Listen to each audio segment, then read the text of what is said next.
तो ये हमारे आपका मन का जो दुहने वाला मन का अहीर है। कई घरों में गाय दुह रहा है, कभी आंख को दुह रहा है, कभी कान को दुह रहा है, कभी नाक को दुह रहा है, जब देखिए तब इधर उधर, और इतना गंदा है। गंदे हाथ से अगर हमारा मन गंदा है और गंदे मन से हमने इतनी साधना किया भी, और मन में गंदगी, हम जब करने बैठे हुए हैं मन में गंदे गंदे विचार उठ रहे हैं, हम तपस्या कर रहे हैं और मन में बुरे बुरे गंदे संकल्प उठ रहे हैं, तो इसका अभिप्राय है कि वो मन निर्मल। और उसके साथ साथ एक शब्द जुड़ा हुआ है, निज दासा। केवल एक ही गाय को दूहने वाला अगर अहीर है तो अपने घर में दूहेगा, ठीक नियम से दूहेगा। पर कई घरों में दूहने वाला तो निश्चित रूप से कभी इधर कभी उधर। और इसका अभिप्राय कि मन का जो अहीर है वो एक कविता है, ये तो कोई जाति के संदर्भ का उसका अभिप्राय नहीं है। उसका अभिप्राय यह है कि जैसे गाय को दूहने वाला पवित्र और एक ही स्थान पर गाय दूहने वाला होना चाहिए, इसी प्रकार मन को पहले यह सावधान करना है कि कई घरों में दूहने मत जाओ। मन कहेगा वाह हमारा पेट कैसे भरेगा, मुख्य झगड़ा तो इस बात का है। कब दूहने वाले को वेतन तो आप सबसे थोड़ा दें और आशा रखें कि वो बस आपकी ही गाय वो समय पर दुहा करे। तो इस मन को अगर निर्मल बनाने की प्रेरणा देना है तो एक ही उपाय है। और उपाय क्या है? ये जो भगवान का दिव्य रूप है, सौंदर्य है, का अब हमको तो विषयों को पाने के लिए ही इंद्रिय और मन का आश्रय लेना पड़ता है। मन जो है इंद्रिय का सहयोगी बन करके जहां तहां भटक रहा है। और अगर इस मन को एक ही स्थान पर केंद्रित किया जा सके, और इसका अभिप्राय कि विषयों की जो यत्र तत्र जो खोज हो रही, भगवान की भक्ति में विशेषता क्या है? इसमें वेदांति की तरह विषयों का निषेध नहीं। ये नहीं कहते हैं कि रूप मिथ्या है, संसार मिथ्या है, इसकी ओर से मन हटा लो। का भक्त से किसी ने पूछ दिया संसार सत्य है कि असत्य है, और वो भक्त ने यही कहा कि भाई कब मैं नहीं जानता कि संसार सत्य है कि असत्य है, पर इतना अवश्य जानता हूं। क्या? बोले वासुदेव, ये जो वासुदेव का चरण कमल है सत्यमेव न संशय, भगवान का चरण ही नित्य सत्य है। अब इस विवाद में उलझने की क्या आवश्यकता है कि संसार में कहां किसे वेदांत कहता है मिथ्या है, अन्य लोग इसको सत्य मानते हैं। इसलिए मन की निर्मलता का उपाय यह है कि मन को अगर विषय प्राप्ति के लिए भगवान की दिशा में मोड़ दिया जाए तो मन को जो जो रस चाहिए वो सबका सब भगवान में मिल जाएगा। बस ये उसका अभिप्राय है। और यही बात अहिल्या के प्रसंग में आपको मिलेगी। वहां पर भी अहिल्या की समस्या क्या है? कृपया जागते रहिएगा, बार बार सावधान करना पड़ रहा है आपको। समस्या क्या है? अगर अहिल्या की इंद्र के प्रति, इंद्र आकृष्ट होता है अहिल्या के प्रति, और अहिल्या किसी कारण से उसे नहीं पहचान पाती, तो न पहचान पाना वैसे तो साधारणतया यही लगेगा कि भाई अहिल्या का इसमें क्या दोष है। लेकिन न पहचान पाने के पीछे भी कभी कभी एक स्वभाव है मन का कि मन अपने आप को धोखा देने में बड़ा निपुण है। कोई न कोई ऐसा बहाना ढूंढेगा कि वो जाना हुआ भी अनजाना बन करके उस प्रकार की चेष्टा करेगा। अब अहिल्या पत्थर बन गई, जड़ बन गई, और उसके बाद जब प्रभु के मंगलमय चरणों का स्पर्श हुआ तो अहिल्या चेतन हो गई, और चेतन होकर के अहिल्या ने भगवान की स्तुति किया। तो स्तुति में अहिल्या ने एक ऐसा वाक्य कहा कि जो साहित्य की दृष्टि से ही रामायण को पढ़ते हैं उनको उसमें अटपटापन लगता है। जो बात कल कही जा रही थी उसने परसत पद पावन शोक न सावन प्रगट भई तब पुंज सही देखत रघुनायक जन सुखदायक सन्मुख होई कर जोरी रही अति प्रेम अधीरा पुलक शरीरा मुख नहीं आवत बचन कही और अति निर्मल वाणी, उसकी वाणी अत्यंत निर्मल है और अस्तुति ठानी। जब उससे स्तुति किया तो भगवान की स्तुति में पाक के कहा कि ज्ञान गम्य जय रघुराजी, हे ज्ञान गम्य आप प्रभु जो हैं मैं आपकी वंदना करता हूं।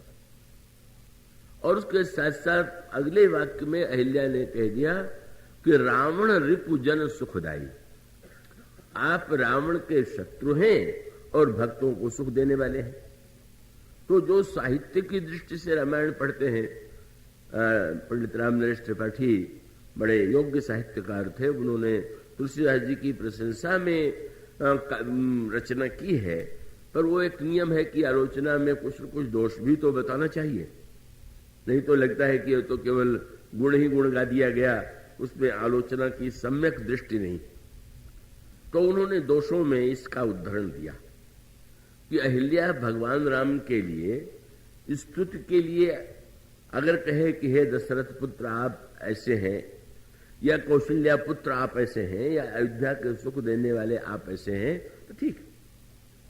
पर अभी तो रावण से भगवान राम की कोई शत्रुता भी नहीं है, अभी भगवान राम से रावण का युद्ध भी नहीं हुआ, और अहिल्या अभी से भगवान की स्तुति रावण रिपु करके कहे तो इस साहित्यिक दृष्टि से दोष। जो घटना घटित हो चुकी है या जो वर्तमान में है वही विशेषण देना चाहिए, पर साहित्यिक दृष्टि से ही नहीं। मानस तो एक दार्शनिक ग्रंथ है। वो स्वामी जी बताना क्या चाहते हैं कि भाई आंख हो और आंख में मोतियाबिंद हो जाए, कोई रोग हो जाए, तो वस्तु सामने है, आंख भी है, पर मोतियाबिंद होने के नाते वो ठीक ठीक नहीं दिखाई दे रहा। तो अब ये जो कबीरदास जी ने इसी शब्द में जो वाक्य कहा कि वस्तुतः पूछा गया कि भगवान का दर्शन क्यों नहीं होता, तो उन्होंने यही कहा कि जिन आंखें सो वाको लखिए सो तो गई है मुदाए, आंखें दोष युक्त हो गई। वो संकेत बड़ा सुंदर आता है कि जो प्रभु जब वहां धनुष यज्ञ में जो राजा पधारे हुए थे, तो उसमें जो बड़े स्वार्थी और कुटिल राजा थे उन्होंने धनुष तोड़ने का प्रयास किया, लेकिन कुछ ऐसे भी भले व्यक्ति थे, अच्छे राजा, कि उन्होंने प्रयास नहीं किया। जो तोड़ चुके थे वो तो अपमानित हो ही चुके थे। अब उनको चिंता हुई कि ये जो बैठे रह गए हैं इनकी भी दशा यही तो हो जो हमारी है। तो कहने लगे कि आप लोग तमाशा देखने आए थे कि सचमुच स्वयंवर में सम्मिलित होने आए थे? और आए थे तो इतने लोगों ने हमने प्रयास किया, आप लोग प्रयास क्यों नहीं कर रहे? तो उन्होंने कहा कि आए तो पाने के लिए थे, और आए थे एक को पाने दो मिल गए, तो प्रयास क्या करें? क्या सीता जी को पाने आए थे और सीता जी और श्री राम दोनों मिल गए, जगन माता और जगत पिता का दर्शन हो गया। तो फिर ऐसी स्थिति में हम तो दूने लाभ में हैं। और तब उन राजाओं ने कहा कि आप लोग प्रयत्न नहीं कर रहे हैं तो नाक नहीं कट जाएगी। तो उन अच्छे सात्विक राजाओं ने यही कहा कि पहले आप लोग प्रयत्न कर चुके हैं, आप लोगों की नाक बची हुई है क्या? और व्यंग में तुलसीदास जी ने साहित्यिक शब्द का प्रयोग किया, बोले नाक पिनाक ही संग सिधाई, वो था पिनाक, और जब तुम लोग गए तो उसने नाक तो वहीं रख लिया और तुम्हें वो लौटा दिया। तो तुम सबकी तो नाक कटी हुई हो है, अब हमको भी चाहते हो कि हम भी नकते बन जाए। तो पूछ दिया कि तुम्हें ये जो जगत पिता और जगन माता दिखाई दे रहे, हमें क्यों नहीं दिखाई दे रहे? तो उनका तुम्हारी आंखें ठीक नहीं, क्या देखहु राम ही, लेकिन कैसे? नैन भरी। और कैसे बोले? तजी ईर्षा मद मोह। आंखों में ईर्षा भरी हुई, आंखों में मद भरा हुआ, आंखों में मोह बना हुआ। अब तुम्हें अगर नहीं दिखाई दे रहे हैं तो जब तक तुम अपने नेत्रों को ईर्षा मद मोह से मुक्त नहीं करोगे तब तक यह प्रभु का स्वरूप नहीं दिखाई देगा। तो उसका अभिप्राय यह है कि नेत्र यदि मलिन हो, अहिल्या अगर इंद्र को नहीं पहचान पाई तो उसका अर्थ क्या हुआ? नेत्र में कोई न कोई तो कमी थी। इतनी सेवा गौतम ऋषि के करते हुए भी अगर इंद्र गौतम का वेश बना करके नहीं आ पाए, ना आया, और अहिल्या ने उसको पति के रूप में स्वीकार कर लिया, तो नेत्र में कोई कमी है। उसकी इस तरह विशेष चर्चा की अपेक्षा नहीं। गोस्वामी जी बताना क्या चाहते कि नेत्र में मानो कहीं न कहीं एक कोने में सही वासना की कोई वृत्ति रही होगी। और वृत्ति रहने का तात्पर्य है कि अनेक अनेक वर्षों से वो महर्षि गौतम की सेवा करती हैं, और महर्षि गौतम तो बड़े ही त्यागी हैं, विरागी हैं। तो अब स्वाभाविक रूप से त्याग और वैराग्य के वातावरण में पातिव्रत धर्म का पालन तो करती हैं, किंतु एक बड़ी ही मनोवैज्ञानिक बात है कि अगर बलात् किसी पर अगर श्रेष्ठ क्रिया भी आरोपित करी जाए और वो एक तरह से बहुत दिन कोई बहुत बढ़िया वस्तु हो, और आपको ये कहा जाए कि आपको 24 घंटे इसे उठाए चलना है, तो व्यक्ति का सिर तो कभी न कभी थकेगा। इसलिए अगर कोई बहुत नीरसता की वृत्ति उत्पन्न की जाए वातावरण, और उसमें अगर किसी को प्रेरित किया जाए, ये बड़ा ही पुराणों में इसको लेकर के बड़ी अनेक सांकेतिक कथा आई हुई। और इसका अभिप्राय कि पत्नी पति की सेवा करे, पतिव्रता हो, यह तो धर्म ही है। पर पति का भी तो यह धर्म है कि वो जो पत्नी के हृदय में राग की भावनाएं हैं, उन भावनाओं की भी तो पूर्ति करे। ये तो नहीं है कि अगर वो व्यक्ति तपस्या में है तो पत्नी से भी आशा करे कि वो निरंतर तपस्या ही तपस्या करे, जो वो करे वही पत्नी करे, तो उसका अतिरेक हो जाएगा। तो वृत्ति जो है अगर बहुत दबा दी जाए तो अवसर पा करके कोई न कोई बहाने से निकलती है। इसलिए रामायण में इस पर बहुत सुंदर ढंग से बात कही गई, और इसीलिए ऐसे वर्णन आता है कि जिसमें वो प्रसिद्ध कथा आती है कि जिसमें अपनी पत्नी की इच्छा को पूर्ण करने के लिए च्यवन ऋषि ने युवावस्था प्राप्त किया। ये इन कथाओं में और अनेक महापुरुषों के विषय में आता है। उसका अभिप्राय है कि उन्होंने ये माना कि हमें भले ही अपेक्षा न हो, लेकिन पत्नी के जीवन में अगर कोई पुत्र की आकांक्षा है या कोई आकांक्षा है तो उसको पूरा करना भी तो हमारा कर्तव्य है। तो ये जो कथाएं आती हैं पुराणों में, वो मानो संकेत करती हैं कि जिन महापुरुषों ने, मुनियों ने इस सत्य को समझ लिया कि नहीं, और इसको तो बड़ा अद्भुत वर्णन आता है कि जिस समय उन महात्माओं ने, च्यवन ऋषि ने अगर युवावस्था प्राप्त करके अपनी पत्नी की भावनाओं को पूर्ण किया, या अन्य ऋषियों ने पुत्र दे करके अपनी पत्नी की भावना को पूर्ण किया, तो ये मानो उसका परिणाम यह है कि वो विचार की दृष्टि से उनका कार्य श्रेष्ठ है।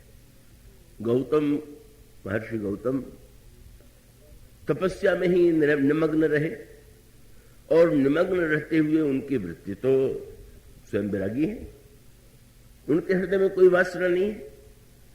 अब अहिल्या ने नहीं पहचाना, उसके पीछे मानो यही मानसिक एक संकेत है कि वो जो एक मन में कोई वृत्ति रही होगी, वह वृत्ति ही मानो इस रूप में ऐसी स्थिति उत्पन्न हो गई कि जो आंख में जैसे कोई अगर कोई विकार आ जाए, कोई वस्तु आ जाए, तो हम वस्तु को ठीक ठीक ना पहचान पावे। रंग चढ़ जाए, रंगीन चश्मा लगा लीजिए, वो नहीं पहचान पाए। तो मानो नेत्र में जब भी कहीं वासना का संचार होता है, तो वासना का संचार होने पर हम सच्चाई को सही अर्थों में नहीं देख पाते। और तब गोस्वामी जी ने इस समय अहिल्या के प्रसंग में जो रावण रिपु शब्द का प्रयोग किया, तो तात्पर्य क्या है? एक दिन अहिल्या की आंखों की ये दशा थी कि सामने इंद्र को पति के रूप में देख करके नहीं पहचान पाई, और आज प्रभु के चरणों के स्पर्श से आंखें इतनी निर्मल हो गई कि जो भविष्य में रावण से युद्ध होने वाला वो भी दिखाई देने लगा। रावण रिपु का अभिप्राय कि जैसे किसी के आंख का मोतिया हट जाता है तो खूब अच्छी तरह देखने लगता है। तो गोस्वामी जी बताना चाहते हैं कि देखो तो कितना परिवर्तन हो गया। सामने इंद्र को नहीं पहचान पाई, लेकिन अब तो पूरी रामायण सामने दिखाई दे रही है, और स्तुति करती हुई भगवान से कहती है, प्रभु रावण रिपु जन सुखदाई, राजीव विलोचन भव भय मोचन, पाहि पाहि शरण ही आई। मुनि शाप जो दीन्हा अति बल कीना, परम अनुग्रह मैं माना, देखो भरि लोचन हरि भव मोचन, यही लाभ शंकर जाना। पर अंतिम बात बड़ी सुंदर है। अति निर्मल बानी, और जो कुछ हुआ वो विषय और मन के दोष से ही हुआ। मन में मलिनता आ गई थी, और तब मन को निर्मल बनाने का साधन यही है कि वो जो विषय की या इच्छा रखने वाला मन है, हम चाह करके भी अगर उसको बलात् विषयों से दूर करने की चेष्टा करेंगे तो सफलता प्राप्त होने पर भी कभी न कभी विकृति आ गई। लेकिन अगर मन को, वो जो अहिल्या ने कहा, अहिल्या जब प्रभु के चरणों में प्रणाम करती हैं तो उसी समय महर्षि का गौतम पधारे लेने के लिए, और आज तो महर्षि गौतम की भी दृष्टि बदल गई।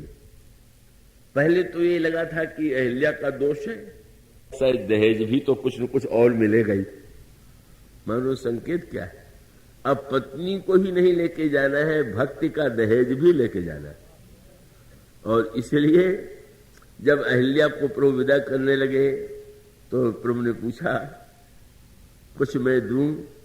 और तब यही कहा अहिल्या ने कि महाराज, अब एक बार मुझसे भूल हो गई, पर मैं क्या दावे से कह सकती हूं कि भविष्य में कभी ये भूल नहीं होगी। इसलिए मैं ये चाहती हूं कि जिस रोग से हमारी दवा से मेरा रोग दूर हो गया, वो दवा मैं साथ में ही लेती जाऊं, जिससे भविष्य में अगर रोग की कोई संभावना हो तो उसके द्वारा मैं उस रोग को मिटा सकूं। और तो अहिल्या ने क्या मांगा? कितना सुंदर संकेत। मन है भंवरा, और भंवरा वो तो रस चाहिए, और जहां उसको रस के बारे में दिखाई दे जाए सर्वत्र चला जाता है। पर अगर कोई ऐसा पुष्प मिल जाए कि जिसका रस पाने के बाद कहीं अन्यत्र जाने की आवश्यकता ही न हो, तो मन का जो ये भ्रमरपना है यहां से वहां तक, कभी नाली में और कभी चंपे पर, कभी पुष्प पर, कहीं सुगंध पर, कभी जूही पर, वो मिट जाएगा। अहिल्या ने जाते जाते यही कहा कि प्रभु बस एक ही वस्तु मुझे दीजिए। क्या बोले? पद कमल परागा रस अनुरागा मम मन मधुप करई पाना। मेरा मन भ्रमर जो है आपके चरण कमल के रस का निरंतर पान करता है। और यही सूत्र मानो यह है कि भाई मन में तो विषयों की आकांक्षा है ही है रस, और वो मन ये समझता है कि इंद्रियों के द्वारा ही रस मिलेगा, और इंद्रियों के द्वारा उसको रस मिलता हुआ प्रतीत भी होता है। पर रस के बाद मन भी रोगी होता है, इंद्रियां भी रोगी होती हैं, और तब मानो मन को निर्मल बनाने का उपाय है भगवान के चरणों में, भगवान के सौंदर्य में, भगवान के शब्द में, भगवान की लीला में अपने मन को लगा देना। इसीलिए जिस समय प्रभु पधारे जनकपुर में विवाह के मंडप में, और उस समय भगवान राम के चरणों का प्रक्षालन महाराज जनक करने लगे। कितना विलक्षण अंतर है। कहाँ राजर्षि जनक, और जिनके लिए यह वर्णन आता है कि जनक जो है सहज विराग रूप मन मोरा, वैराग्य की सीमा, विरागी जनक और रागी अहिल्या। पर आज गोस्वामी जी जब प्रभु का चरण धोने लगे महाराज श्री जनक, तो गोस्वामी जी ने कहा, निज कर मुदित राय अरुरानी धरे राम के आगे आनी, और वर विलोक दंपति अनुरागे, पाय पुनीत पखारने लागे।